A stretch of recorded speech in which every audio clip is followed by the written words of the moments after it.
Yeah, because I mean, you could be a world-class athlete and be a complete douchebag because you're so full of yourself. You can absolutely crush someone that trains 5-6 times a week as hard as possible. Oh, totally. It's a hard pill to swallow, especially if you are a colored belt and then a lower belt submits you when you're practicing something because you're like, I don't want them to think like they got the best of me. Yeah. I'm kind of working right now. I was feeding you a Kimura. Why didn't you take the Kimura? Don't just leave them in the dark about them being uncomfortable to roll with or rolling hard and you don't know how to get through it. How should we introduce this? Is it welcome everyone to another episode of Elbows Tight Podcast / Forever White Belt? Yeah, do that. Well, this is already going in. So how's it going today, Adolfo? Hey, Travis, it's going great, man. It's always a pleasure to be with you and have our fun conversations. Yeah. My wife was like, "So who are you interviewing today?" I was like, "No, I'm going to actually just have a conversation again with my buddy Adolfo." Just like Awesome. I was like, we would talk about collabing more, and I was like, might as well start doing it because I'm not gonna lie, man. I've been having like a hard time finding motivation to do the podcast. It's like just one of those seasons in my life right now where it's just there's so much going on. Yeah. I'm like, the easiest way for me to want to do it is probably to talk to a friend or or chit chat by myself for like 20-30 minutes. But even then, like it's like finding the motivation to do that. And you know what Jocko says is you shouldn't base your decisions off motivation. It should be disciplines. Well, it's like when you hit plateaus in jiu-jitsu, right? Change it up, man. Yeah, exactly. So I'm very grateful that you decided that, spend some time with me today. You had an interview earlier, so I know you've been sitting at the computer for a while now. So hey, man, it's always fun. But we chatted a little bit beforehand, and we want to talk about things that have changed since I actually had an episode similar to this with Thomas Rydzinski about how things have changed from white to black in your journey, and but I kind of want to like give our perspective as mid-level grapplers in the art. I mean, I'm slightly below mid right now. You're mid. But yeah, so to start off, things that have changed since starting jiu-jitsu that we thought at the beginning, and now we're like, that was why evolution, man. Why did I ever think that? And the first one that I have changed quite a bit, and it's basically because my personal life has changed quite a bit, is I used to think I had to go hard every practice and I had to train as much as possible, right? So, and the best way I can think about this too is when I first started doing CrossFit and competing in CrossFit, this was like 2013, 2014. And back then it was like, if you're not absolutely crushed after every single workout, then did you actually work out, bro? You know what I mean? Like that was like my mindset going into jiu-jitsu when I first started. I was like, I have to train as much as possible, as hard as possible to get as good as possible. And that's definitely not true, especially after speaking with so many people that are hobbyists. You can train 2-3 times a week and get really good at jiu-jitsu. Absolutely. And not train super duper hard and just be very focused and have intent with your practice. And, just making sure you're putting your energy in the right place. And you can absolutely crush someone that trains 5-6 times a week as hard as possible. Oh, totally. You know what I mean? Has that been something similar to you? Absolutely. Because I'm one of those guys that has been training 5 to 6 times a week for the past couple of years straight, and I've had to pivot now to scale back because what I'm finding is just, it's too much wear and tear on my body and that too. But yeah, early on, that was one of the points that I'd written down too, was just like, I thought you were supposed to just train hard all the time. And not only that, you were supposed to just, win. I had this thing like, oh, there's an expectation. You have to win every technique, drill, everything. Like I was a maniac like that, thinking this is how you're going to get your blue belt, is you just beat everyone all the time, whether they're a child, a woman, or a grown man, an animal, it doesn't matter. So yeah. And then you realize too that, you mentioned 2 to 3 times a week. I think that's like super important, because what I also realize is that the importance of recovery and strength training, I just didn't really consider those things. I was of that camp of like the Marcelo Garcia camp, where he was like, you don't need to do anything except jiu-jitsu, to get better and stronger at jiu-jitsu, do jiu-jitsu. And to some extent that's true, but not, you need, I think these modern thinking, we need to round ourselves out with that other stuff as well. Yeah, and I definitely did put very much emphasis on recovery when I first started too. Yeah.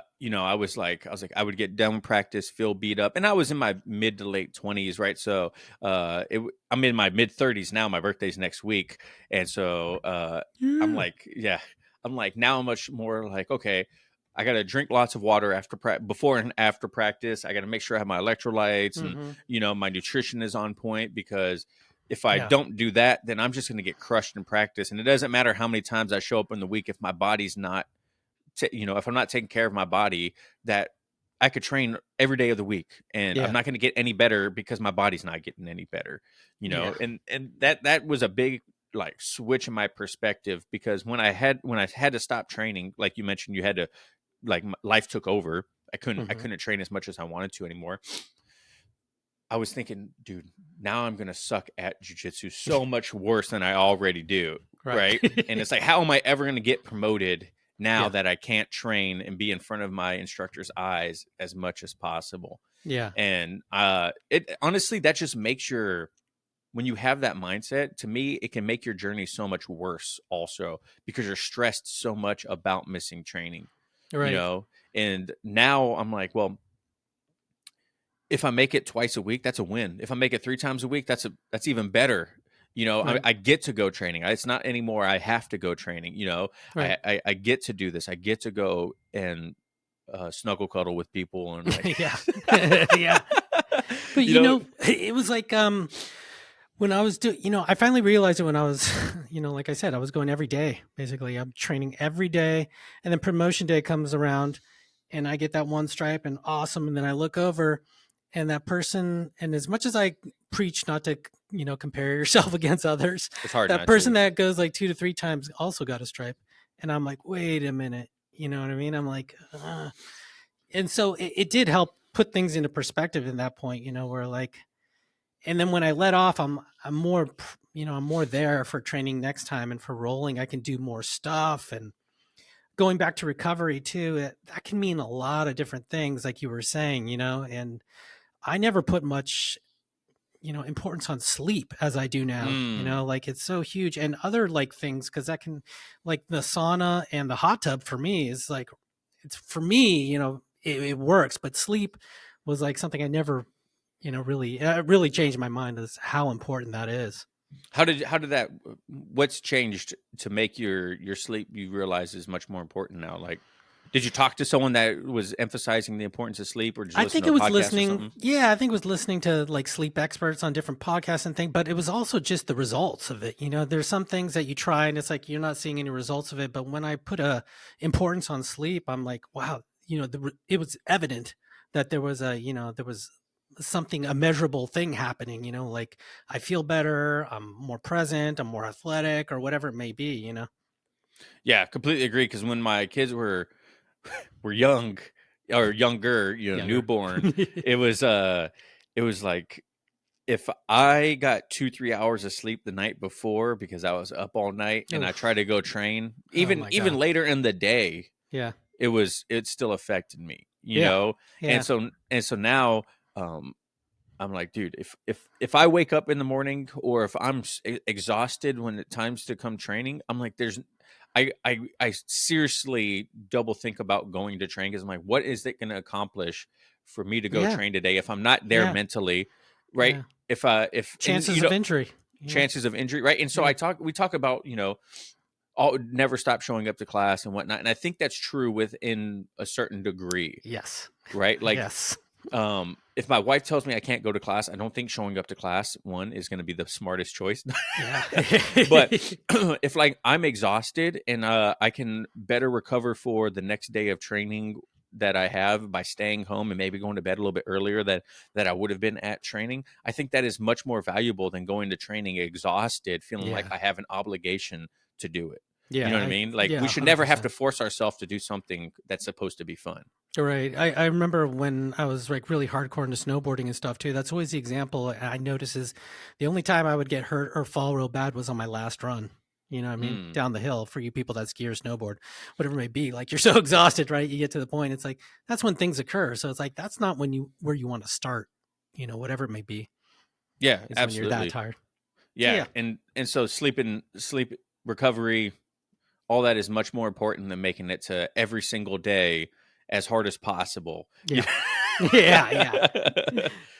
But it was So, also touching on that sort of like training as hard as possible too was I thought that you were supposed to, well, I found myself playing my A game all the time, that's a right? good point. Well, when you get to a point of whatever, if you get to a point of an A game, or, if you're a super beginner, maybe armbar is your thing, or maybe a triangle is your thing.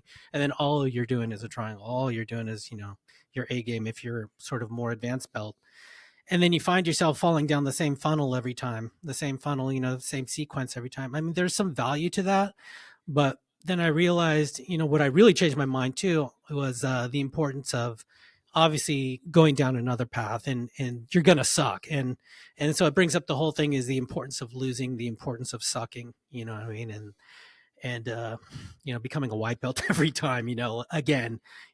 Baby, the season for Fresh Cut is finally here with today's sponsor of the show, Manscaped. The leader in the below-waist grooming has launched their 5th-generation lawnmower to help you avoid another silent night in the bedroom this year. Take care of your special snowflake with Manscaped and watch the South Pole shine like never before. Get the best stocking stuffer of all time by going to manscaped.com and using code ETP20 for 20% off plus free shipping. Mrs. Claus with thank you. I've been using Manscaped products for, like I keep mentioning, years now, and I can't say enough good things about them. I love them. They have been a game changer for my grooming and has helped me build confidence on and off the mats, knowing that I don't have a random mat charm or mat snack sneaking around in other people's mouths or eyes or whatever it is. And I can't thank Manscaped enough for that. Whether it's the Lawnmower 5.0, the Weed Whacker 2.0 no-ear hair trimmer, the Boxers 2.0, or any other amazing products that Manscaped has, I promise you, any man in your life is going to be happy.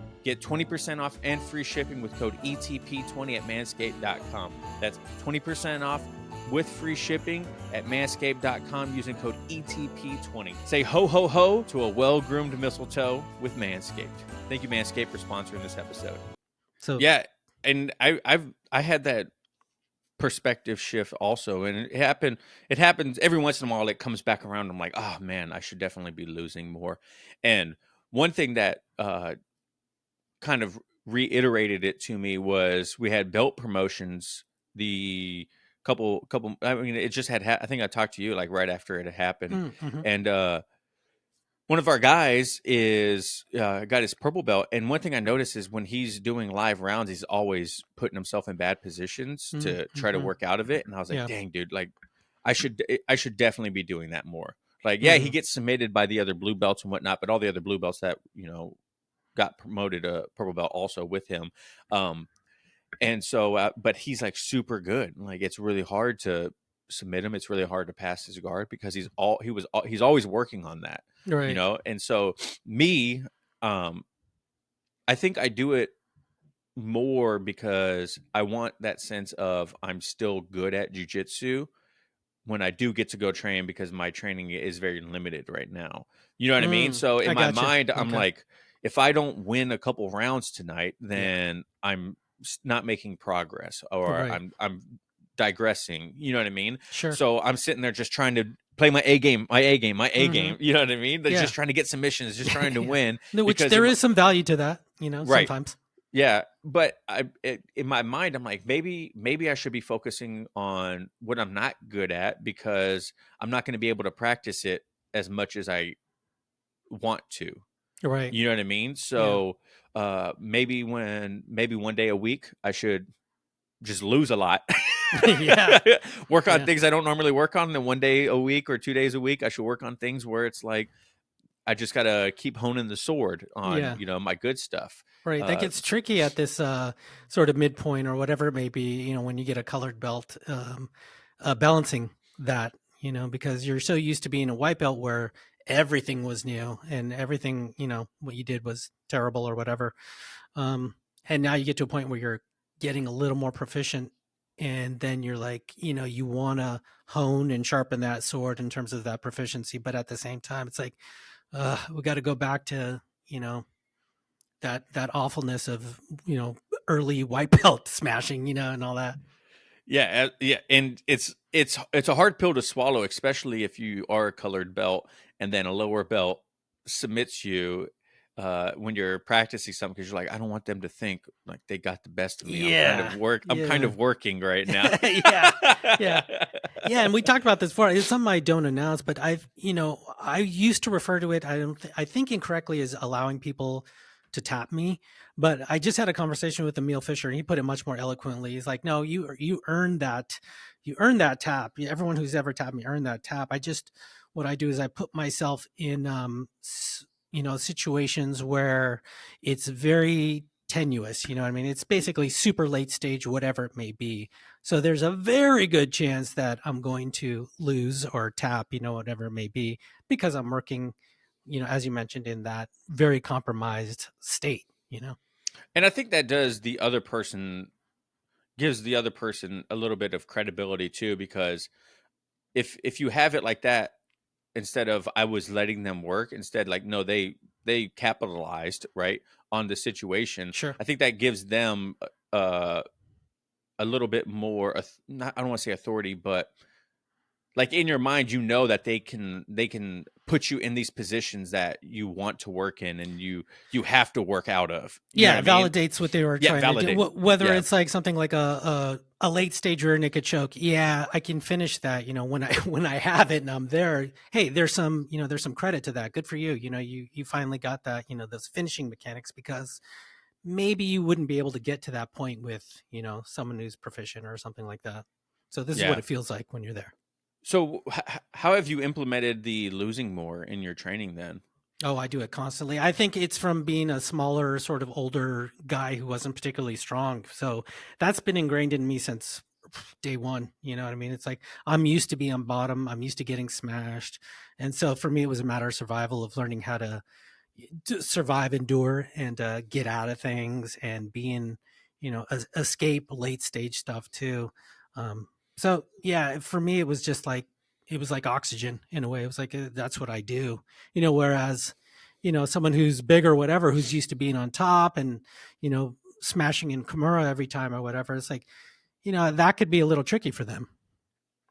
Yeah, that's definitely me, which is I when I started to focus on the not so big guy friendly side of my game, it was me playing more of the bottom, letting people pass my guard, trying to wrestle up, letting them get in mount, letting them get my back, things Mm, where my size doesn't necessarily have a advantage. You know what I mean? right, Like right. a big guy on the bottom isn't necessarily a good thing until you can like wrestle up or use your size to your advantage. Right. Um, so those were some things that I've worked on. And one thing that's hard too is when you are a higher belt and you want to lose and you're rolling with these white belts. Like the other day, I was rolling with a white belt and I was feeding them a Kimura like from half. I was like, all they have to do is just lock Yeah. up a Kimura, Yeah. push their hips out, and then I can work on this escape and kind of transition to the next thing. But they never saw it. Yeah. Totally. And then after the roll, Yeah. I was like, I was feeding you a Kimura. Why Yeah. didn't you take the Kimura? 100, man.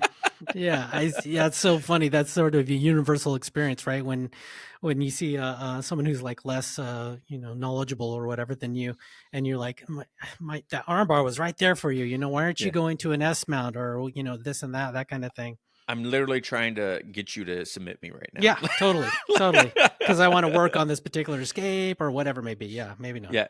And to tie this all in, and kind of my next one is I used to put so much emphasis on getting the color of my belt darker, right? Mm, That was the whole point of training, was yeah, just to get that belt darker and darker, yeah, right?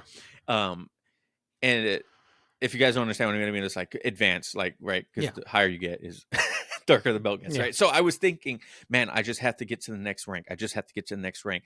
And I wouldn't roll in the mindset of progression all the time. I would Hmm. roll with the mindset of, like we mentioned earlier, I have Right, to smash everyone. How am I supposed to become a blue belt or a purple right, belt if I'm not smashing everyone that is the same or below me right. in rank? You know what I mean? Yeah, And after talking to so many people, realizing that, bro, the belt, what does the belt color matter? Like Yeah. you could Yeah. still progress, you could still get good at jiu-jitsu. And after talking to Mike Bidwell, the BJJ over after 40 Yeah. or over 40, he was a brown belt for 13 years, Yeah. and That's amazing. crazy, right? Yeah. And so he kind of changed my perspective a little bit on belt colors, because I kind of did a self-reflection on, why do I say belts don't matter? Is it because I'm coming from the mindset of they don't matter, I can always get better at jujitsu? Like Mm. it's a thank you from my professor to show like, hey, my hard work is paying off? Or is it a self-defense mechanism for when I don't get promoted?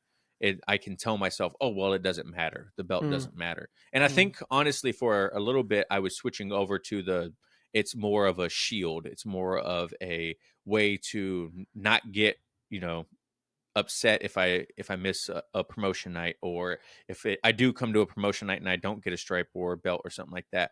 Um, and I need to get that needle to go back towards, no, like I can still get good at jujitsu. When it happens, it happens. Mm-hmm. It doesn't necessarily matter. You know Mm-hmm. what I mean? Yeah, I think this is a huge one, because there's so much to this belt thing, is I used to think that the understanding of the belt was the same everywhere, universal, that you went around the world, in terms of jujitsu, I should say. And so I thought everyone was grading in the same way or considering things in the same way. But then you realize it's completely subjective, right? Every academy is completely different about this thing. And then the more and more as I went into it, I do value getting this acknowledgement and getting this belt. I greatly value it. But I see it, I do, for me personally, I think it's more, the importance of it is a validation from my instructor saying, hey, you're progressing, you are progressing, Agreed. or I see you as this particular thing. Now that could be from a different vantage point of depending on your professor in a lot of different ways, but for me that was the huge thing. But then even more so on top of that, the explosion of knowledge and data in terms of the jiu-jitsu community as a whole, and the hockey stick of performance of younger, even children, and you're seeing how phenomenal they are. It's sort of like AI, right? How there's been this hockey stick explosion in terms of how it's affecting the workforce and things. I see the same sort of happening in jiu-jitsu in terms of knowledge and things like that, and instruction and execution, and just the science of jiu-jitsu in general.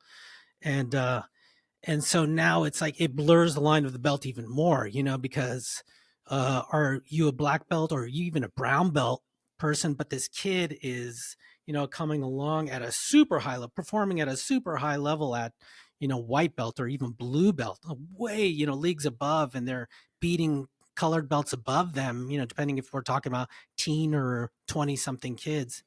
So the belt is becoming a very sort of like, personalized, sort of confusing thing, even more so than I think than it was in the past. Yeah, and when John and I traveled to Japan at the beginning of our journey, we were like 4-stripe white belts at that time. Mm. And there was our class that was a free class. It was taught by a couple brown belts. And then there was a black belt. He was like a second or third degree black belt that would teach at the same time as us. Mm. And he would promote people very fast, Mm. in my eyes, because, people would show up, and uh, we would roll with some of them, and we would watch them get promoted to blue belt, and I would roll with them as a white belt. I'm like, bro, like there's not even, this sounds kind of messed up, but it wasn't even like hard Yeah. rolling against them. You know what I mean? Right. Like I Totally. was like, there's like no, in my head, I was like, there's no way you should be a blue belt. This But particular that's, belt. Yeah. yeah, and that kind of is a terrible mindset to have too, because it's not their fault. You know what I mean? Right. Like I shouldn't have any animosity towards this person for getting their blue belt. It's not Mm-hmm. like they tied it around their own waist. You know what I Yeah. mean? Yeah. Like so what is it? And I shouldn't even care anyways, right? Like, but very young in your journey, you want that promotion, like you mentioned, you Yeah. want that validation that my skills are good, and that Yeah. I deserve this. And when you're like, And you you don't see even other people know. get, yeah, You Yeah. don't even And know if, early on, like, am I getting better? I don't know. You're so confused. yeah, I know someone that doesn't even get stripes. Like their school Yeah. doesn't even do Yeah. Some don't. stripes. And he's like, it's hard because I don't know where I'm at in my journey to my blue belt. All right. I have no idea how close I am because there's no like way to Yeah. progress Right. in the knowledge or the journey. It's just like, am I good?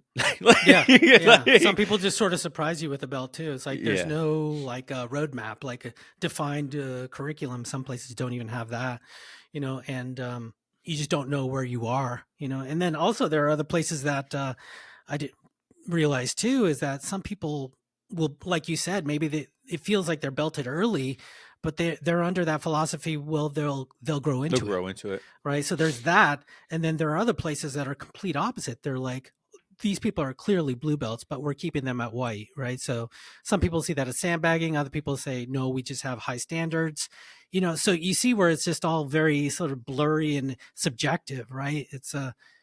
And so like putting a lot of, foundational meaning on a belt it's almost doesn't make sense. It's almost illogical to do that in a way, but yet we still have this importance of the belt looming above us in jiu-jitsu, which I still like it. I like belts. Yeah, I know you proposed the question a couple of times, like, should there be juvenile belts? Should Yeah. there be adult Yeah. belts? Should there be competition belts? Should they just remove belts? Yeah. You know what I mean? Yeah. Yeah. All Like, kinds of stuff. Yeah. Yeah. and I think those are great questions because it makes you think, what would the martial art be like if there was no no visual representation of skill Yeah. outside of the practitioner? Right. you know Right. Right. and because there's other martial arts in wrestling. There's no belts in wrestling, there's no ranks in wrestling. A lot of Muay Thai has no ranks. I know some Muay Thai places have started introducing ranks into their gyms and whatnot. Boxing, there's no, but everyone knows who the baddest dude in the room is because they can perform. Right. Yeah. I just think it's that would be such a business killer is the thing, you know what I mean? There's a reason you don't see wrestling academies on every corner. There's a Very true. reason you don't see boxing academies on every corner, like a Muay Thai academies on every corner. And there's a reason you see Taekwondo, karate, and jujitsu on every corner now, you know what I mean? And I think a lot of it has to do with the belt and the importance of that we hate to say it, but in business as an incentive, for this customer to come back day in and day out. I really do. And stripes on top of that. I think stripes were almost clearly created for that incentive to come back more, too.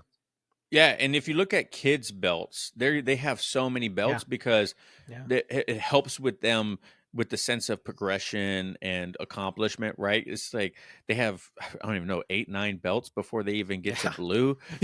Yeah. It's perplexing now. So, but yeah, that's definitely changed quite a bit for me. Now, uh, I think belts don't matter, but I think they do matter in a lot of contexts. I just don't think that I have as much emphasis on the importance of them, Right. and I should be okay with um, sucking or not getting promoted, uh, because at the end of the day, it's my journey. When it comes, it comes. The other people are not me.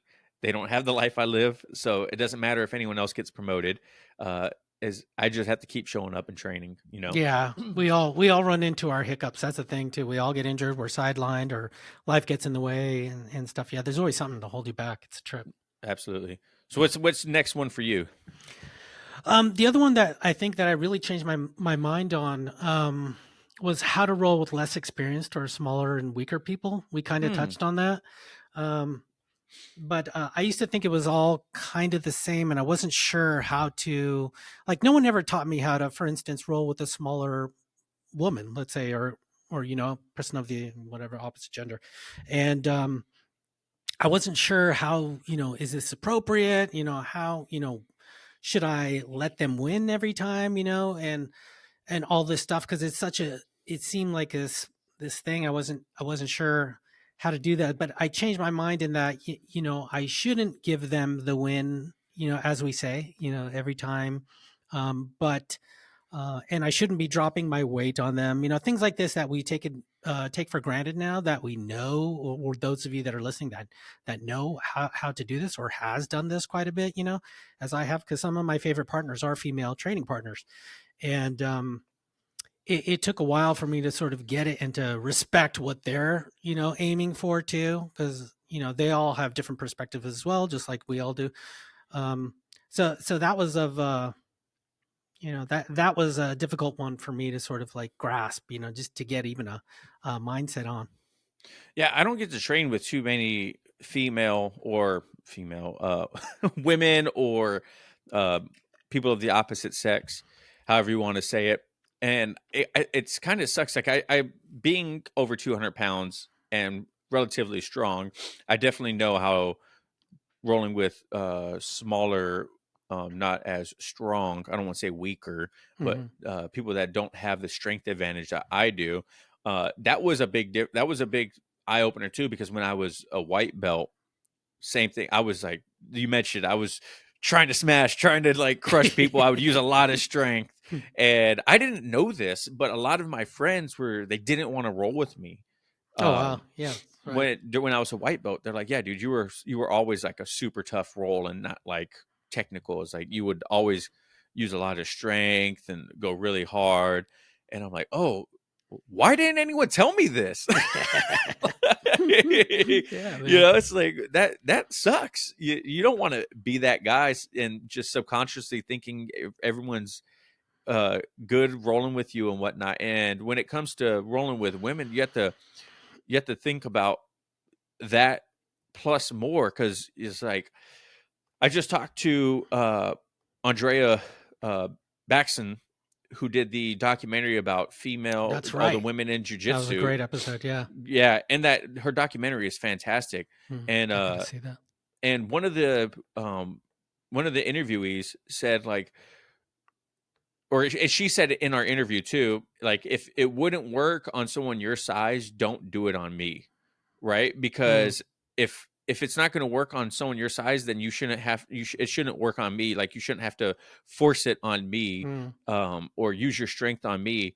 And it's more along the lines of like using strength for submissions or to muscle through something. It's like, mm, well, that doesn't help either one of us. yeah, yeah, yeah. So that was a big change in my mind too. Is like, well, how can I make this role beneficial for both of us? And I often bring up Hmm. Riley and how I've been training with her since she was like 12 years old. She Mm, just turned 18, and a lot of the times I could just lay my weight on her and hmm. then muscle through everything, but then neither one of us are going to get better because of it. Right, right, It's like, so what's the point? right. You know, Yeah, exactly. Yeah, and like I remember, with even smaller people, like smaller guys or whatever, it's like, what's the point of me like doing a hard, double leg on them or an arm drag where I'm just throwing their face into the mat and that kind of stuff. It's like it's sort of this finesse thing. You need to, the most important tool we have in jiu-jitsu is our training partners, right? yeah, yeah, Because if we don't have training partners, there is no jiu-jitsu. There's no way to get good at jiu-jitsu. right, yeah, Unless you just 100%, keep going to fight people. Like in yeah, Fight Club, you just walk down the street and you just blast a yeah, double on someone. yeah. So I'm like, how do we make this a win-win? You know what I mean? Right. Yeah, yeah. And I think if people start having, I'm not saying that there's people out there that roll really hard or anything like that. I don't necessarily ever really feel it anymore. If someone's really trying to go hard on a roll with me, uh, but if you do have, for you people at home, if you do have someone in your academy that you feel is doing this, then maybe pull them to the side and be like, "Hey, bro, like let's make this a win-win for both of us. Mm, You don't use all your weight or all your strength, and that way we could both work together and we could both grow together." Because yeah, I good read call. this actually on Reddit the other day, and this chick said she was 110 pounds, white belt, rolling in class with like a 175-pound man, Hmm. and she said he was just super rough, laid Oof. all his weight on her, like completely she was uncomfortable halfway through, not even halfway through the roll. She was just like extremely uncomfortable, not only because of like the pressure and stuff like that, but she's just was like, what is this guy doing? Like Mm, I don't know what to do in this situation. And I was thinking in my mind, oh my God, has that ever happened to me and I just didn't know? Because she talks about talking to the guy afterwards and he was completely oblivious to anything that just had happened in the role. Yeah. So if you guys are going through this in your academy, you should honestly talk to your training partner too. Yeah. Don't just leave them in the dark about them being uncomfortable to roll with or rolling hard and you don't know how to get through it.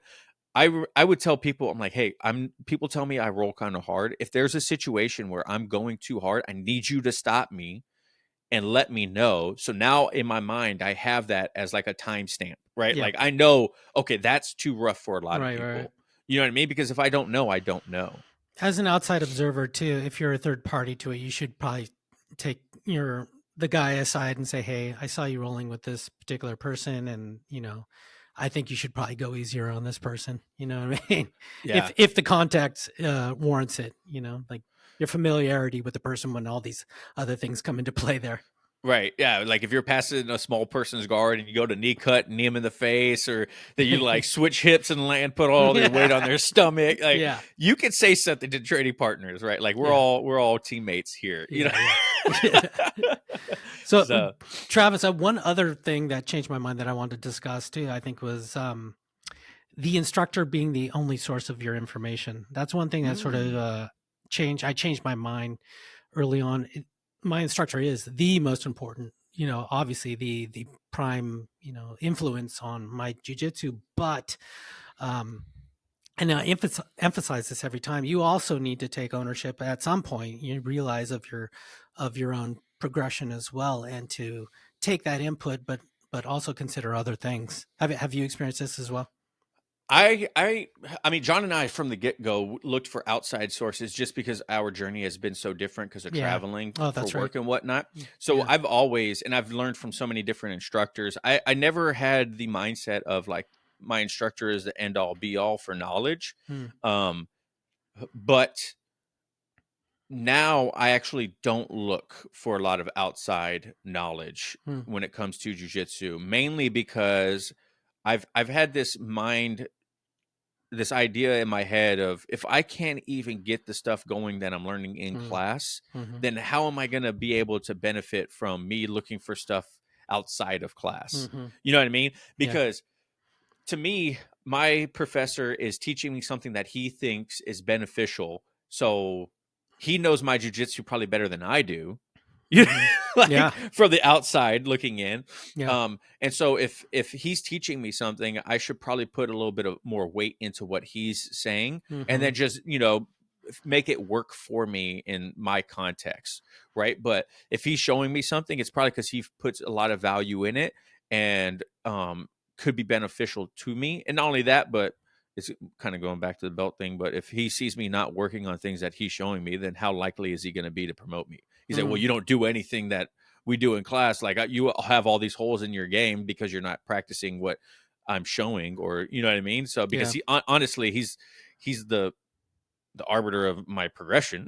But we're like, you weren't getting value when you and John were looking for like external sources and things like that. Oh, 100% were. No, I'm not, that's not saying that I didn't have like, I loved like Roy Dean Academy Online, YouTube, Instagram. I mean, we did instructionals and there was a lot of value in it. And I think it was only because at that time, we were traveling. So we didn't have, regular instructors. So we were learning from so many different people at the time. Then shortly after we got back from Japan, the pandemic happened. So then we had to switch our whole mindset of jiu-jitsu for the pandemic. But I'm just saying now as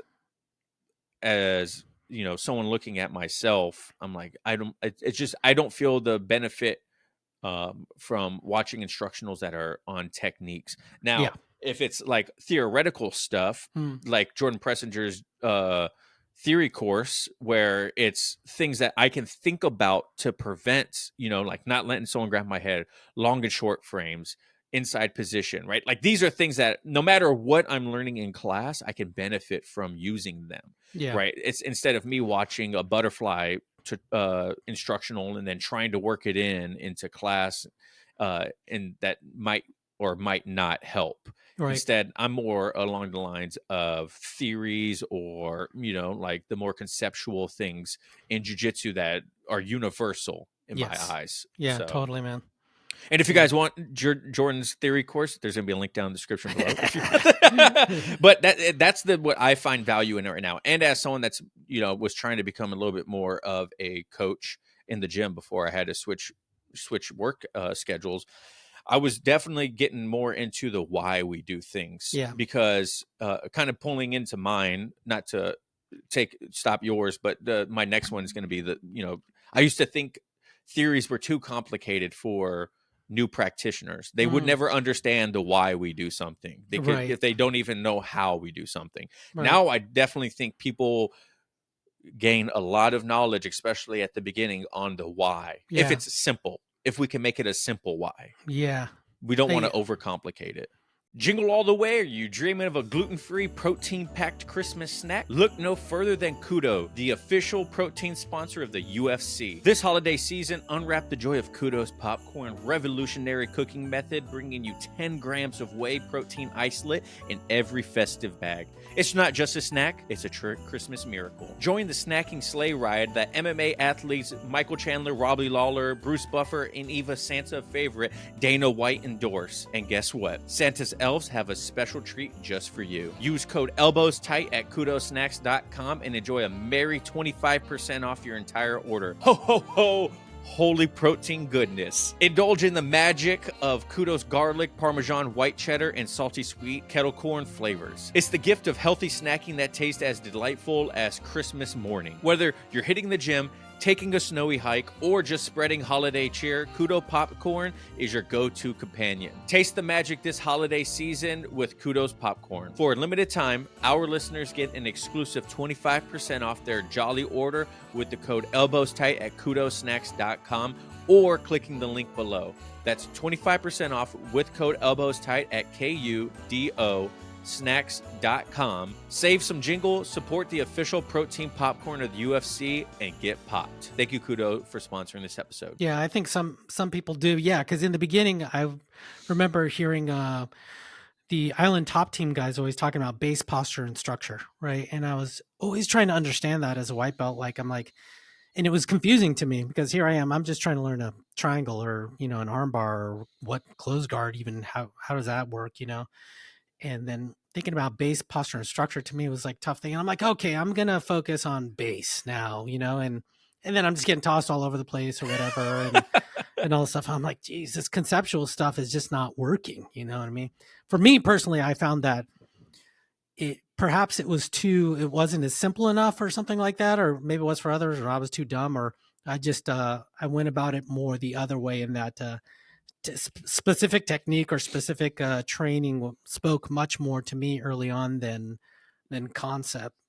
big concepts, Yeah, and I agree. That was the same way with me. As I didn't really put much value on the conceptual side of jiu-jitsu, and I think that's such a buzzword right now in jiu-jitsu. That can mean a lot of different things. Yeah. You know what I mean? But the way I see like the theoretical or the conceptual side of jiu-jitsu is things like in the ecological approach called invariance, things that have to happen every single time in order for a technique or submission or whatever outcome you want. These things have to happen. And I think looking at jiu-jitsu in that way has been great, because what do you need in order to strangle someone? You need to cut off blood from both sides of the neck, right? Like, because you could punch someone or put your fist in someone's one side of the carotid and nothing's going to happen, right? But once you start locking off it's going to be a lot slower. But if you do both sides, then it's a much more efficient submission. You know what I mean? Yeah. So these ideas of, or if you want to do an arm bar, you have to extend the arm, right? Like these things have to happen. And so I think putting emphasis on the things that have to happen in order for these submissions or positions or passes to work. Once again, I'm going to segue this to, it has to be simple. You can't go into a John Danaher explanation to a fundamentals class. Yeah. And I think a lot of people that are instructors in jiu-jitsu coming from a coaching background, once again, a lot of people want to sound smarter than they need to or actually are when it comes to explaining some of these things. Or some people are receptive to that. They just are. Some people love that additional detail. I am not that person, man. You know, we talked about that before. Like, I need to see it and I need to do it. You know, that's the way I learn, and I got to do it over and over and over and over again. So yeah, if you give me some long, verbose rant about, well, that's I should say a long verbose explanation of like a particular technique, it's going to go one, through one ear and out the other for me. I'm just not going to get it. I would much rather, in the middle of teaching something, you say, remember guys, if you are doing X, Y, and Z, remember this. If there's one thing that you take away from this class, remember this one thing. And I think that is much more powerful than a 15-step technique that you're trying to teach new beginners or younger practitioners or newer practitioners. You know what I mean? I think you could have a lot more value. And if you guys disagree with me at home, please by all means flame me in the comments. But I think there's a lot more value in, making the ideas as simple as possible rather than, a technique that is multiple steps. Right. You know what I'm saying? Because I know, to your point too, I know when I have like a 15, 16, Cody just did it the other day, where I was lost in the weeds. Yeah, bro. I couldn't see the trees in the forest. I was like, what is going, if that's the saying, I was like, what is going on here? Like, I'm lost. Yeah. It's 3, 2, 1, clap. Anyone? Yeah. Anyone? Yeah, my coaches are at the point they can look over at me and they know when I'm, he's off like looking at the squirrels now. You know what I mean? Yeah, I have ADHD, so you gotta make it short and sweet. It's so. Totally. What's the next one for you? Well, it's sort of touching along the line of teaching. I used to think what changed my mind big time. I used to think you had to be a really fantastic, amazing competitor to be a great teacher and instructor. I thought that brought up the level because I thought, all those gold medals and all that stuff and the big name, you're going to be a fantastic instructional. And, having attended these Globetrotters where there's these relative unknown, or, coaches compared to someone like Gordon Ryan or whatever it may be, although he's a fantastic coach too. They have so much to offer. So really it's sort of the reps of teaching, I think, just like training in jiu-jitsu. If your emphasis is primarily on teaching, I found that you become a better teacher, period. And if your emphasis is on competing, then you become a better competitor, period. And the two sometimes don't interact, you know what I mean? So well. Yeah. And I've never had that mindset of you have to be a high level competitor in order to be a high level coach. Once again, because my background from like CrossFit and weightlifting, a lot of Olympic coaches were never Olympians. You know what I mean? Like they can give NFL coaches. Yeah. NFL coaches, right? Like, the coach from the Patriots, what's his name? Bill Belichick. Bill Belichick is one of the greatest coaches ever. And he played college football for like a year and got injured and then became a coach. You know what I mean? Like he performed at a very high level, but he wasn't like an NFL superstar and then became a coach afterwards. Sure. So I think if you look outside of jiu-jitsu, just about every other sport, yes, high-level competitors can become high-level coaches, but just because you won gold medals doesn't mean you can win gold medals in coaching or explaining something. You know what I mean? Like it's two totally different skills. Now, I think, like you mentioned, I think if you have the reps of coaching and competing, there's not going to be anyone out there that's gonna. Yeah, maybe not, because John Danaher, once again, he doesn't have a lot of accolades. Or I don't even think he has really any, right? Yeah, I always refer to him as the guy that, when everyone's like, you got to have all these gold medals, I'm like, oh yeah, look at John Danaher. I'm like, nope. Yeah, like he doesn't have really any accolades. So now, if you're looking to say the other side, if you're looking for someone because you want to be a high-level competitor that can teach you how to be a high-level competitor or the ins and outs of it, then there is a lot of value in that. Now, if you're just looking for someone to teach you jiu-jitsu, then just look for someone that can teach you jujitsu that's good at teaching jujitsu. Yeah. I know. Go figure, right? Yeah. You don't have to go to the X-time world champion gym just because he's an X-time world champion. You might walk in the class and be like, what is going on in here? Yeah, man. Do your coaches have any competition wins or medals and stuff like that? Yeah, they do, especially my head coach. Yeah, but he's got quite a few. But the others don't have as much, and they're fantastic coaches. That's the thing too. It's like, I just don't see the correlation all the time of medals versus the effectiveness of teaching or explaining how to teach or being articulate or understanding someone, period, or empathizing with different people. Yeah, because I mean, you could be a world-class athlete and be a complete douchebag because you're so full of yourself. Yeah, or you got that single point of focus, man. You're like Jordan, right? All you care about is working hard, or coding. You know what I mean? Not necessarily explaining how to do it.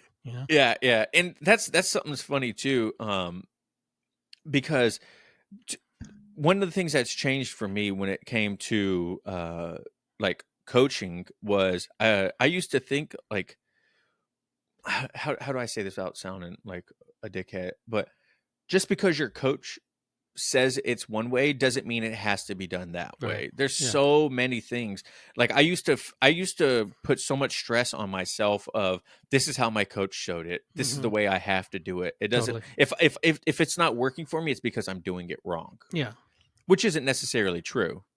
Right. Sometimes your body just doesn't move a certain way, or it's easier for you to do it this way or that way.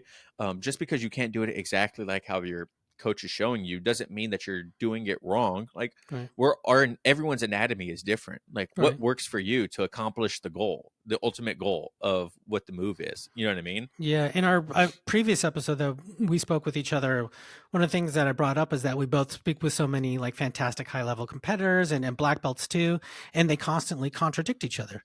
And it's not that they're wrong. It's just, you know what I mean? It's just a different way of approaching it. So when I hear an instructor or someone say never do this or always do this or these type of things, it's always kind of a little bit of a red flag in the back of my head because I get the intention, but it may work for someone else and maybe just not particularly for you for a various amount of reasons.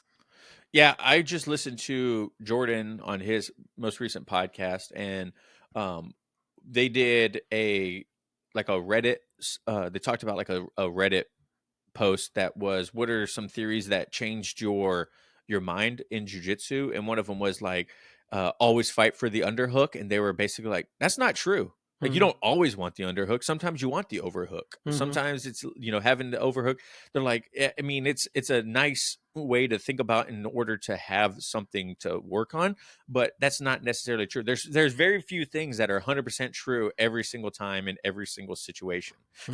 Yeah, man. Like don't ever let people grab your head. If they grab your head, you're dead. Right.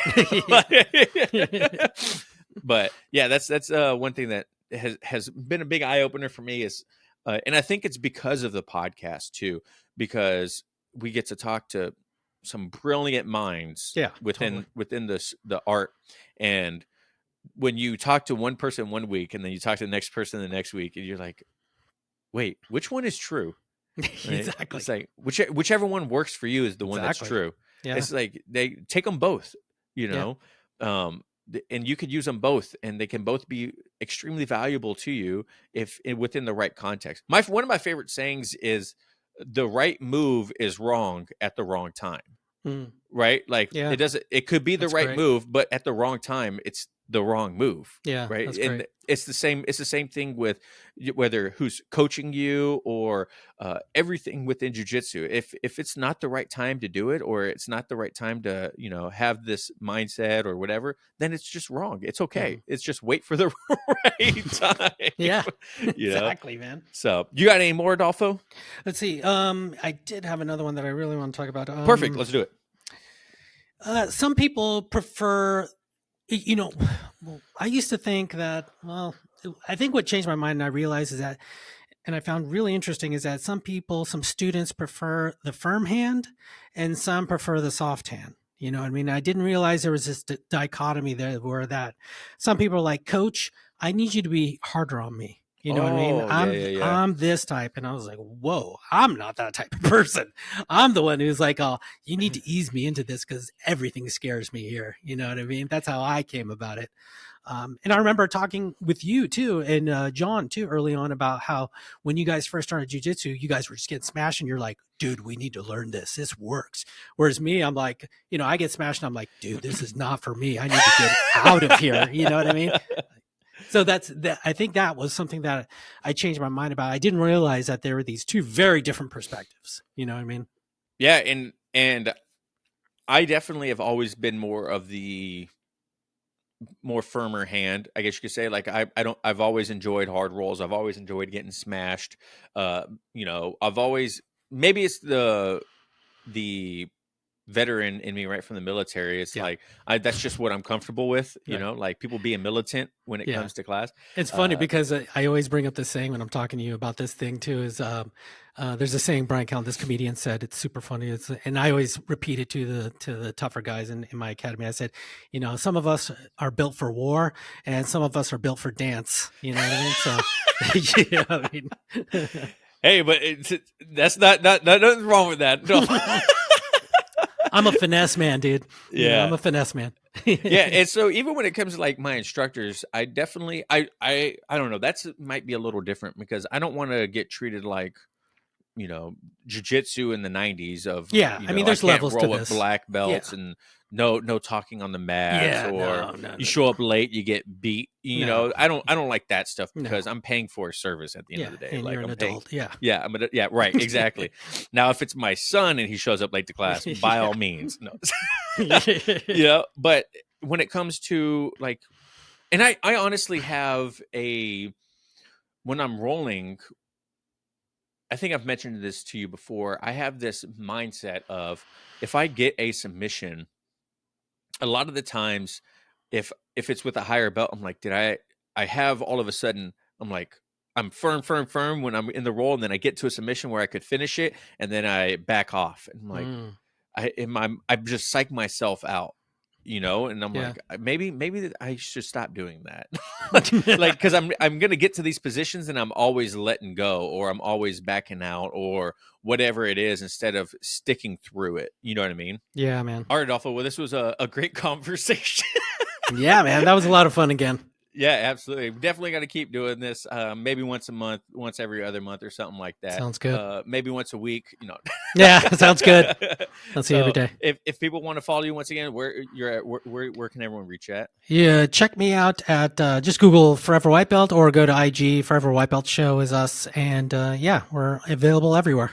Perfect. Elbows tight. If you guys are listening to this on Adolfo's feed, elbows tight everywhere. When you think about elbows tight in class, think about my ugly face, and then you can't forget it. That's right. So thank you guys so much for listening and watching at home, and we'll catch you later. Remember, no oil checks here. Peace.